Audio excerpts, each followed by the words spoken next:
My dear lovely student, जय हिंद जय भारत। चलिए आज इनकम टैक्स के अंदर हम लोग सैलरी हेड में क्वेश्चन कराने जा रहे हैं। क्वेश्चन नंबर 3 इस प्रकार है। Question number 3, mister Sachin is employed in a factory owned by an individual on a monthly salary of rupee 35,000. In addition to the salary, he received a bonus of 2 months' salary. During the previous year, the factory has provided the SSC with a rent-free unfurnished accommodation. The rent paid by the employer rupees 1550 per month, 1550 रुपये per month. One son of the SSC is study in America and his expenses are borne by the employer, which for the accounting year amount rupees 24,000. He is provided with a small car by the employer, which he used partly for private purpose and partly for official purpose. All the expenses in respect of the car are paid by the factory. He is getting entertainment allowance rupees 800 per month and dog allowance rupees 1000 per month. He is provided with free lunch in the office. The cost per meal is rupees 180. Employer's contribution to the fund at the rate 15% of the salary. Interest credited to the provident fund at the rate 12.5%, 12.5% per annum is rupees 50,000. Commission rupees 75,000 per annum. Entertainment allowance rupees 15,000 per annum. Professional tax paid by the Sachin rupees 2,400. Compute the income of Mr. Sachin salaries for the assessment year 2022-23। 2022-23। लीजिए बच्चों, question को आप लोग video को pause करके इस question को कर लीजिए पहले नोट, फिर मैं इस क्वेश्चन को सॉल्व करके आपको दिखाता हूँ। और माय डियर लवली स्टूडेंट, मेरे चैनल को लाइक करें, सब्सक्राइब करें, शेयर करें, जिससे कि मुझे मोटिवेशन मिले आपको क्वेश्चन और कराने का, टॉपिक और पढ़ाने का। प्लीज़ मेरे चैनल को सब्सक्राइब कर लीजिए पहले इसको नोट कर लीजिए और फिर मैं इसको सॉल्व करके आपको दिखाता हूँ। ये क्वेश्चन इस प्रकार है। चलिए माय डियर लवली स्टूडेंट, लीजिए बच्चों सॉल्व करना शुरू करते हैं। जब भी हम इनकम टैक्स में कोई क्वेश्चन सॉल्व करेंगे तो सबसे पहले ये हेडिंग डालेंगे, statement showing income from salary. जिस चैप्टर का क्वेश्चन सॉल्व कर रहे होते हैं उसी चैप्टर का नाम डाल देते हैं। अभी सैलरी का कर रहे हैं तो सैलरी, हाउस प्रॉपर्टी का होता तो हाउस प्रॉपर्टी, कैपिटल गेन का क्वेश्चन होता तो कैपिटल गेन, अदर सोर्स का होता तो अदर सोर्स, बिजनेस प्रोफेशन का होता तो बिजनेस प्रोफेशन, टोटल इनकम का होता है टोटल इनकम। जो भी कोई क्वेश्चन न्यूमेरिकल क्वेश्चन सॉल्व कर रहे हैं सबसे पहले हेडिंग को समझिए, statement showing income from salary. आप स्टेटमेंट शोइंग की जगह कंप्यूटेशन वर्ड भी यूज कर सकते हैं। Computation income from salary of mister Sachin. जो टैक्स पे ये SSC उसका नाम लिखते हैं, किसकी इनकम टैक्स के लिए कैलकुलेशन कर रहे हैं सैलरी की amount for the assessment year 2022-23। अब क्वेश्चन को सॉल्व करना शुरू करेंगे तो सबसे पहले बच्चों हम लोग लिखेंगे बेसिक सैलरी। बेसिक सैलरी लीजिए, तो हम सॉल्व करते समय सबसे पहले लिखेंगे यहाँ बेसिक सैलरी। तो ज़रा बताइए, क्वेश्चन अभी आपने नोट किया था, बेसिक सैलरी कितनी थी बच्चों? 35,000 पर मंथ से मल्टीप्लाई करिए 12 मंथ का, 35,000 रुपये महीने से 12 महीने का आप लोग करिए क्या हो सकता है। तो 35,000 रुपये महीने से 12 महीने का अगर मल्टीप्लाई करें तो 4,20,000, तो हम लिख देंगे 4,20,000 तो हो गई आपकी बेसिक सैलरी के पैसे। चलिए फिर उसके बाद देखते हैं आपका क्या दे रखा था बेसिक सैलरी के बाद। In addition to the salary he receive bonus for 2 month salary, तो लिखेंगे बच्चों बोनस। अब 2 मंथ की सैलरी के बराबर बोनस मिलता है, तो 35,000 रुपये एक महीना की सैलरी से 2 से मल्टीप्लाई करिए 2 महीने का, तो 35 दूनी 70,000 रुपये आपकी हो जाएगी बोनस की अमाउंट। फिर क्या रखा था, factory has provided the assessee with a rent free unfurnished accommodation. देखिए इसके बारे में आपको थोड़ा वर्किंग नोट पे जाके कैलकुलेशन करनी पड़ेगी, तब तक आप क्वेश्चन में भूल ना जाए, यहाँ लिख के छोड़ देंगे value of unfurnished rent free house, rent free house accommodation भी कह सकते हैं आप लोग। अब इसकी वर्किंग नोट पे जाके हम एक अमाउंट की कैलकुलेशन करेंगे तब लिखेंगे, तब तक होल्डिंग पर रख देते हैं। फिर क्या रखा है, the rent paid by the employer 1,550 रुपये पर मंथ। वर्किंग नोट पे कैलकुलेशन में ज़रूरत पड़ेगी इसकी। आगे क्या रखा है, 1 सन of the assessee is study in America, विदेश में पढ़ता है, अमेरिका में पढ़ता है, एंड हिज एक्सपेंसेस, और उसके खर्चे बॉर्न बाय द एम्प्लॉयर, मालिक के द्वारा किए जाते हैं। यानी बच्चा तो पढ़ रहा है नौकर का और उसकी फीस का पेमेंट करता है मालिक, तो ये लायबिलिटीज का पेमेंट हो गया बेटा। मालिक कोई भी लायबिलिटी का पेमेंट करेगा तो टैक्सेबल है, उसको सीधा सीधा टैक्सेबल करेंगे। क्या रखा, why the employer which for the accounting year amounting ₹24,000, जिस पर मालिक ने फीस पर खर्च करे हैं, तो एजुकेशन फैसिलिटी कह सकते हैं, एजुकेशन फैसिलिटी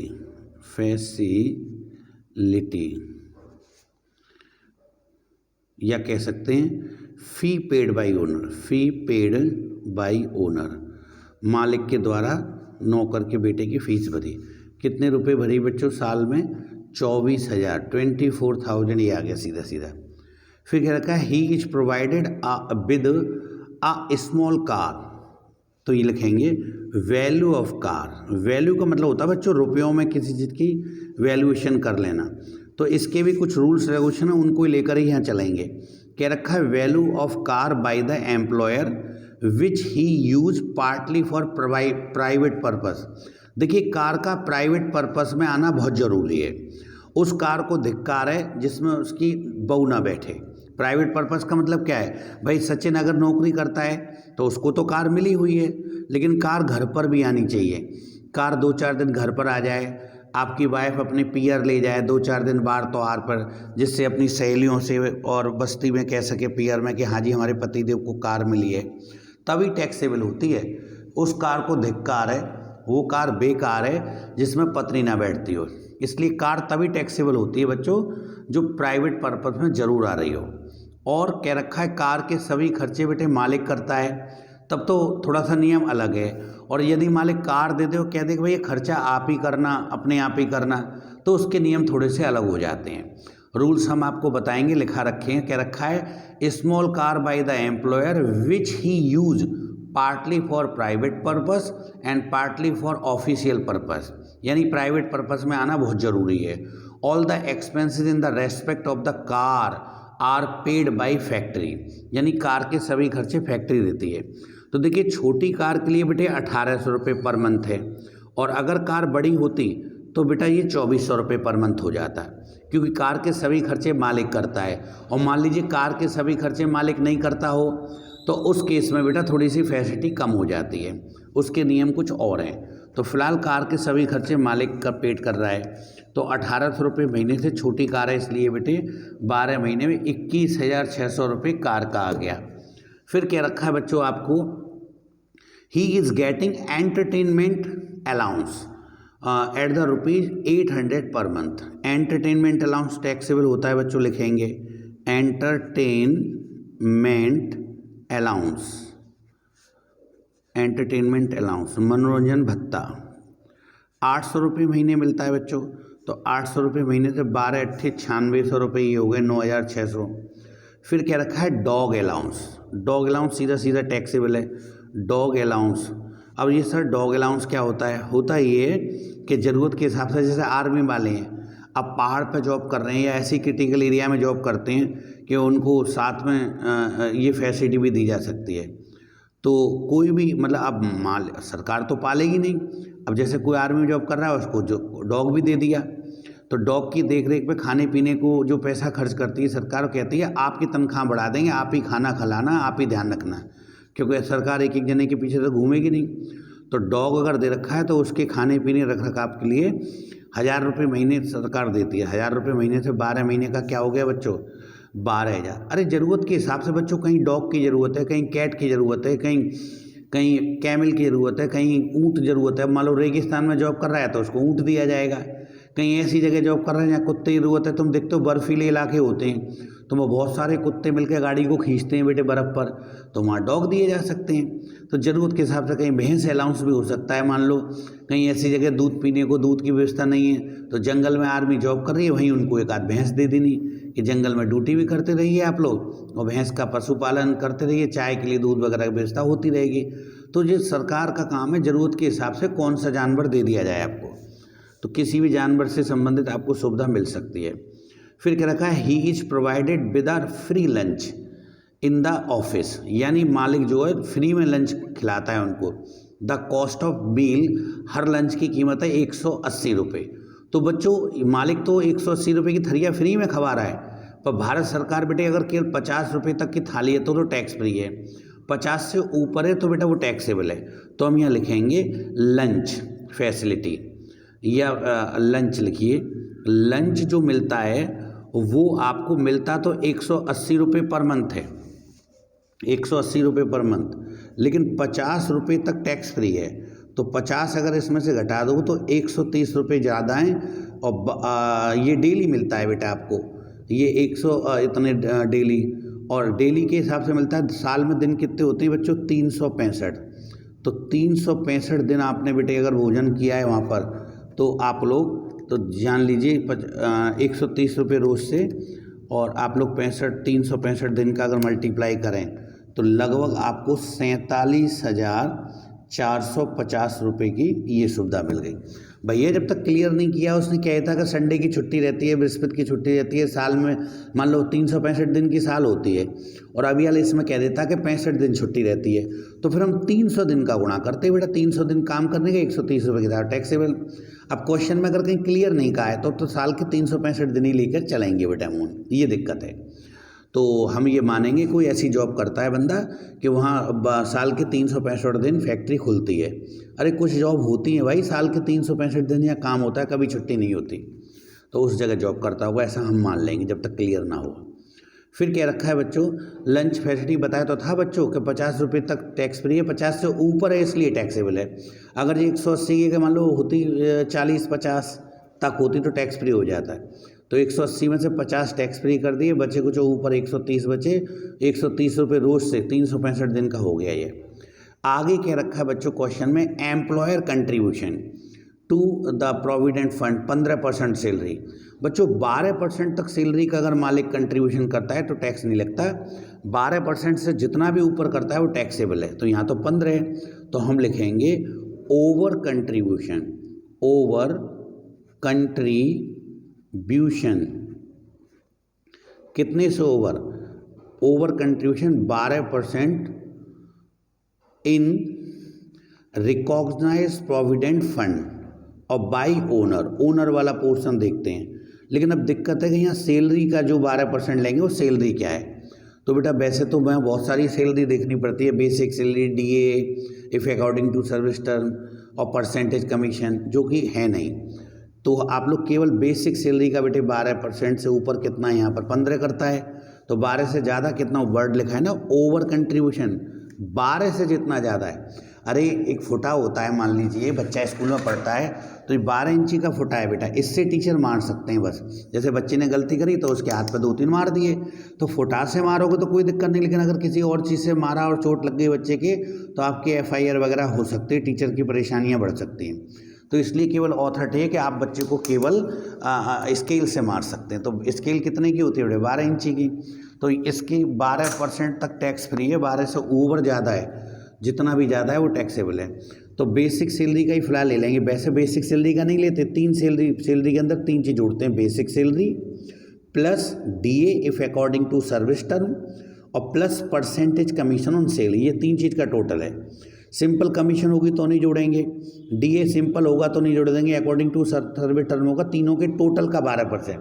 फिलहाल इस क्वेश्चन में केवल बेसिक सैलरी है तो उसी का बेटे आप लोग 3% ले लेंगे। क्यों कि 15% कंट्रीब्यूशन करता है, तो 12% से ज़्यादा कितना हुआ? 3%।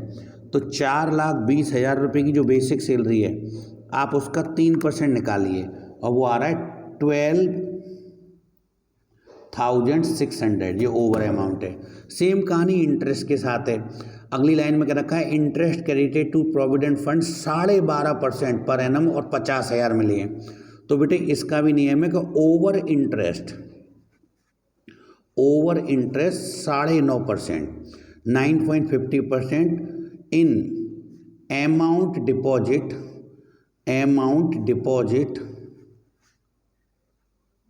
RPF account, recognise provident fund account. तो यहाँ पर बच्चों जो उसको इंटरेस्ट मिली है वो इंटरेस्ट की अमाउंट दे रखी है 50,000, और वो जो 50,000 की अमाउंट उसको इंटरेस्ट मिली है वो परसेंटेज 12.5, तो खुद में खुद का भाग दे देंगे तो 1% बन जाता है बच्चों। 12.5% ब्याज मिलती है तो रकम मिली है उसको कितने? 50,000। पर आपको देखना है 12.5 से कितने ज़्यादा है भाई। 12.5% और 9.5% का गैप कितना है? लगभग 3% का गैप है बेटे। तो जितना 12.5 भाई 50,000 की गड्डी मिली है हाथ में ब्याज की और वो 12.5% के बराबर है, तो खुद में खुद का भाग दे लिया कि 50,000 जो 12.5% के बराबर है तो 3% कितना होगा? तो आप लोग निकालिए 50,000 में आप लोग 12.5 का तो दीजिए भाग, 12.50 का दीजिए भाग और 3 का करिए गुणा, तो लगभग 12,000 रुपये आ जाएंगे। जो निर्धारित नियम से ज़्यादा हैं वो टैक्सेबल हो जाएंगे। दोनों नियम समझने बेटे। फिर क्या रखा है? कमीशन दे रखा है बेटे, इस बंदे को कमीशन भी मिला है, पर ये कमीशन ऑन सेल वगैरह ऐसे वर्ड नहीं यूज किया है। 75,000 रुपये की इसको कमीशन मिली है। फिर क्या रखा है? Entertainment allowance. एंटरटेनमेंट अलाउंस तो ठीक है, एंटरटेनमेंट अलाउंस आपका दे रखा है कितना था? पहले 800 रुपये महीने था एंटरटेनमेंट, वो हमने ले लिया। तो चलिए आप एक काम करिए, फिर लास्ट में जो एंटरटेनमेंट अलाउंस 15,000 रुपये आ रहा है उसको काट दो क्वेश्चन में, उसकी जगह उसको डियरनेस अलाउंस कर देंगे। उसको क्या नाम दे देंगे बच्चों? डियरनेस अलाउंस, महंगाई भत्ता, डियरनेस अलाउंस। पर अकॉर्डिंग टू सर्विस टर्म में ऐसा मैं नहीं कह रहा, तो उसको लास्ट की लाइन में जाकर देखो, मैंने क्वेश्चन बोला था तो कमीशन के बाद दे रखा है नीचे एंटरटेनमेंट अलाउंस, जबकि एंटरटेनमेंट अलाउंस क्वेश्चन में मैं पहले भी लिख चुका हूँ 800 रुपये महीने। तो ऊपर वाला 800 रुपये महीने तो रहने दीजिए एंटरटेनमेंट अलाउंस को, ठीक है, और ये जो 800 रुपये महीने तो रहने दीजिए। तो यहाँ पर जो एंटरटेनमेंट आ रहा है 15,000 रुपये, उसको काट के मैंने ठीक करवा दिया, उसको डियरनेस अलाउंस कर लीजिए। फिर इसके बाद बच्चों क्या रखा है? Professional tax paid by mister Sachin. तो प्रोफेशनल टैक्स की चर्चा होगी बाद में, डिडक्शंस में आता है। चलिए यहाँ तक की अमाउंट का जो हम टोटल लगाते हैं तो उस टोटल को बोलते हैं बच्चों ग्रॉस सैलरी। लेकिन अब इसमें दिक्कत है, ग्रॉस सैलरी का टोटल तो आप तब लगाएंगे कि पहले एक अमाउंट इसमें रह गई है value of rent free house को निकालना, उसकी कैलकुलेशन मैं एक वर्किंग नोट पे जाके करूँगा। तो हम लोग एक वर्किंग नोट बनाएंगे पहले, फिर वहाँ से बात क्लियर होगी। तो हम एक वर्किंग नोट बनाते हैं, वर्किंग नोट लिखेंगे कैलकुलेशन, वर्किंग नोट चल रहा है, working note calculation of unfurnished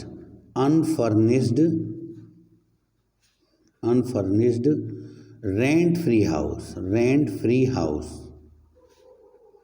अब देखिए इसके दो प्रकार के नियम हैं कि मकान स्वयं मालिक का हो, तब हम क्या देखते हैं कि मालिक का जब स्वयं का मकान है और ऐसे शहर में आपको मिला है जहाँ की जनसंख्या 25 लाख से ज़्यादा है, तो सैलरी का 15% वैल्यूएशन कर लेते हैं। और यदि मान लो ऐसे शहर में मिला है जहाँ की जनसंख्या आपकी है 10 लाख से ज़्यादा और 25 लाख के बीच में तो सैलरी का 10% ले लेते हैं। और ऐसे शहर में मालिक ने मकान दिया है जहाँ की जनसंख्या 10 लाख से कम है तो वेतन का 7.5%। और दूसरा नियम क्या है कि मकान मालिक का ना हो और किराए पर लेके दे रखा है, तो फिर वही नियम इसमें लगेगा क्योंकि मकान मालिक का नहीं है, किराए पर लेके दे रखा है। तो मालिक द्वारा चुकाया गया किराया, साल भर का जो किराया चुकाया है या जितने महीने के लिए मकान दिया उतने महीने का किराया मालिक ने चुकाया है, और सैलरी का 15% ही लेते हैं। यहाँ 10% वगैरह नहीं देखेंगे, 15% ही लेते हैं इसमें। और फिर दोनों पॉइंट में जो कम होगा उसको हम लोग रेंट फ्री हाउस मानेंगे। चलिए मैं लिखता हूँ यहाँ, the house is not of owners, जो मकान का मालिक है वो हमारा मालिक, जो मकान का मालिक नहीं है।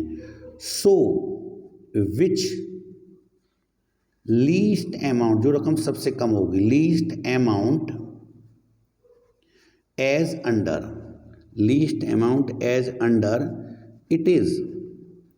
It is unfurnished rent free house की वैल्यूएशन मानी जाएगी।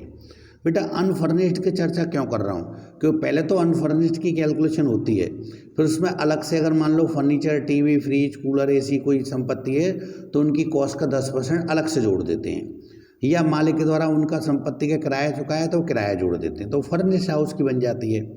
फिलहाल यहाँ पर 2 पॉइंट, नंबर 1 15% ऑफ सैलरी का 15% लेते हैं, पर अब सैलरी नहीं पता तो अभी निकालेंगे इसलिए अभी छोड़ दिया इसको। और दूसरा पॉइंट होता है बेटा रेंट पेड बाय ओनर, यानी मालिक ने मकान का क्या किराया चुकाया है। तो बेटे सवाल में दे रखा है 1550 रुपये पर महीने चुकाते हैं पर मंथ, तो 1550 से 12 का गुणा करिए, तो 1550 गुणा 12 अगर करें तो साल भर में उसने पेमेंट कर दिया है 18,600। तो दोनों पॉइंट में जो कम होगा वो आपका ले लिया जाएगा। लेकिन यहाँ पर सैलरी क्या है, सैलरी क्या, तो सैलरी में तो काफ़ी चीज़ जुड़ेंगी बेटे। सैलरी में जोड़ते तो basic salary plus bonus plus commission plus DA, पर डीए कैसा होना चाहिए, if according to service term, plus DNS salary होती है तो automatically according to service term मानते हैं, प्लस ऑल टैक्सेबल अलाउंसेस, जिसके भी पीछे अलाउंस लिखा है और वो अमाउंट के कॉलम में आया तो वो भी जोड़ लेंगे। तो क्वेश्चन के अंदर चलें तो बेसिक सैलरी तो 4,20,000 रुपये थी बेटे, प्लस फिर बोनस स्टार्टिंग में दे रखा है बेटे 70,000 आ गया, फिर आपका एजुकेशन फैसिलिटी नहीं आएगी, बेल ऑफ कार नहीं, एंटरटेनमेंट अलाउंस 12,96,100, फिर उसका दे रखा है dog allowance plus 12,000 dog allowance के आगे, ऑल टैक्सेबल अलाउंस आते ना बेटा, फिर उसके बाद लंच आएगा नहीं, ओवर कंट्रीब्यूशन नहीं, इंटरेस्ट नहीं, पर हाँ नीचे कमीशन आ गया बेटे, कमीशन 75,000। और मज़े की बात ये डीएनएस अलाउंस तो दिया है 15,000, पर अकॉर्डिंग टू सर्विस टर्म नहीं, ऐसा कहीं कहा नहीं है। तो इन्हीं सब का आप टोटल करिए पहले, तो इन सब का अगर टोटल आप लगाएंगे तो 4,20,000 की तो आपकी हो गई बेसिक सैलरी, 70,000 का आपका हो गया बोनस, 9600 रुपये ये हो गए, 12,000 एक आ गए और 75,000 एक, तो टोटल बैठा है आपका 5,86,600। और इस टोटल का बेटा आपको निकालना है 15% सैलरी था ना, तो 5,86,600 रुपये का आप निकालिए 15%। तो जैसे ही आप 15% निकालेंगे तो वो रकम आएगी बेटे आपकी 87,990। अब क्या है, विच एवर लेस लिखा था ना ऊपर कि विच लीस्ट अमाउंट, जो दोनों में रकम कम होगी वो टैक्सेबल होगी। तो दोनों में रकम तो बेटा ये 15 जो मालिक द्वारा चुकाया गया किराया वही निकला, तो आपका जो छोटी रकम है 18,600, तो आप यहाँ लिख देंगे value of rent free house, value of unfurnished rent free house वो यहाँ पर ले लेंगे और वो है 18,600 रुपये। तो तो ये क्वेश्चन के अंदर लिख देंगे। तो 18,600 रुपये बेटे अनफर्निश्ड हाउस की वैल्यूएशन होकर रकम आ गई है 18,600। अब ध्यान से सुनिए, वर्किंग नोट वैसे तो अमूमन मैंने बता दिए हैं। कार का देखें, अगर हम मान लो वर्किंग नोट कार का बनाएं तो लिखेंगे calculation of value of car, value of car. अब कार का नियम क्या है बच्चों? The car is small, car छोटी है, and use for private purpose, private purpose में वो जरूर आनी चाहिए, private purpose, purpose and car all expenses paid by owner, मालिक के द्वारा दिया गया, paid by owner, then ₹1800 per month will be value of car, value of car होगा। तो बेटा 1800 रुपये महीने से और 12 महीने का गुणा करेंगे तो बताइए क्या आ सकता है बेटा?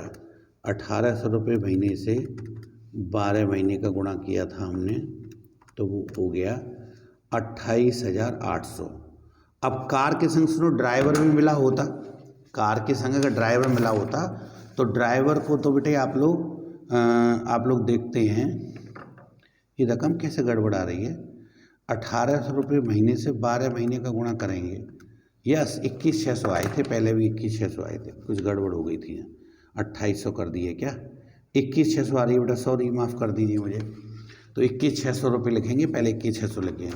हाँ, कार के संग ड्राइवर भी मिला होता तो आप लोग इसमें 900 रुपये प्रति माह और जोड़ देते। कार अगर छोटी की जगह बेटे बड़ी होती तो आप इसको फिर लेते 2400 रुपये महीने, लेकिन कार के सभी खर्चे मान लो मालिक नहीं करता है तो छोटी कार के लिए 600 रुपये महीने और बड़ी कार के लिए 900 रुपये महीने लेते। और मान लो कार प्राइवेट पर्पस में नहीं आती तो फिर उनको लेते ही नहीं। तो ये थोड़े थोड़े नियम ऐसे हैं। लंच की बात करें, लंच बोला था मैं, लंच जो है वो 50 रुपीज़ पर मील पर डे, एक दिन के हिसाब से बिल भी टैक्स फ्री, वो टैक्स फ्री होता है बच्चों अकॉर्डिंग टू नियम, अकॉर्डिंग टू रूल्स। तो वो देखना पड़ता है हमको इसमें।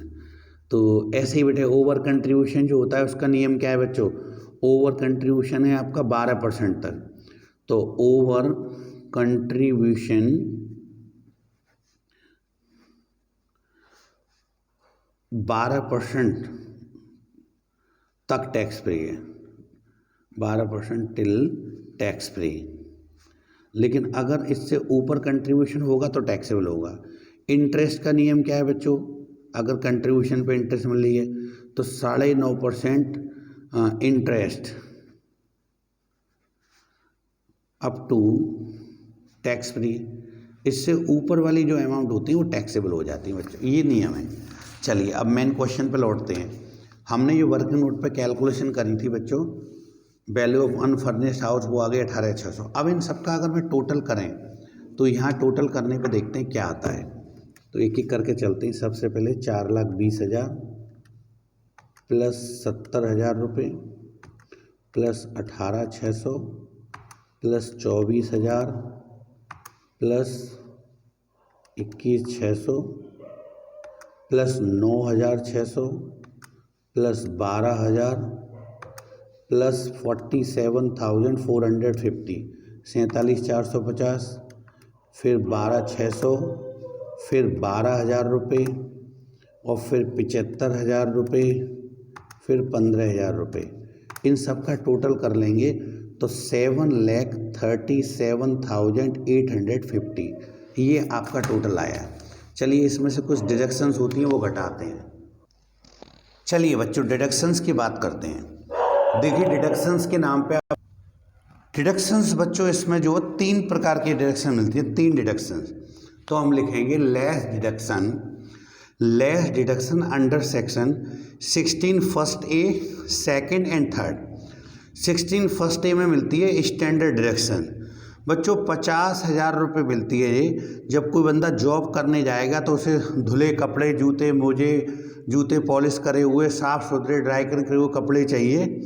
तो इसलिए लमसम गवर्नमेंट जितनी इनकम तुमने सैलरी से करी होती है उसमें से स्टैंडर्ड डिडक्शन के 50,000 दे देती है। एंटरटेनमेंट अलाउंस की डिडक्शन मिलती तो है, क्वेश्चन में आया भी है ऊपर कितना भी आपको क्वेश्चन के अंदर एंटरटेनमेंट दे रखा है, टैक्सेबल तो एक बार पूरा करेंगे। पर हाँ, ये डिडक्शंस केवल सरकारी कर्मचारियों को मिलती है। अगर ये कर्मचारी सरकारी होता, कहीं गवर्नमेंट एम्प्लॉय, तो मैक्सिमम 5,000 रुपये तक की डिडक्शन मिल सकती थी। प्राइवेट लोगों को, गैर सरकारी लोगों को नहीं मिलती, इसलिए नील। हाँ, प्रोफेशनल टैक्स क्वेश्चन में दे रखा है कि professional tax paid by mister Sachin, question में लास्ट लाइन में। तो आप 2400 रुपये का प्रोफेशनल टैक्स पेड किया है तो उसकी डिडक्शन मिल जाएगी। ये बच्चों स्टेट गवर्नमेंट को देना होता है।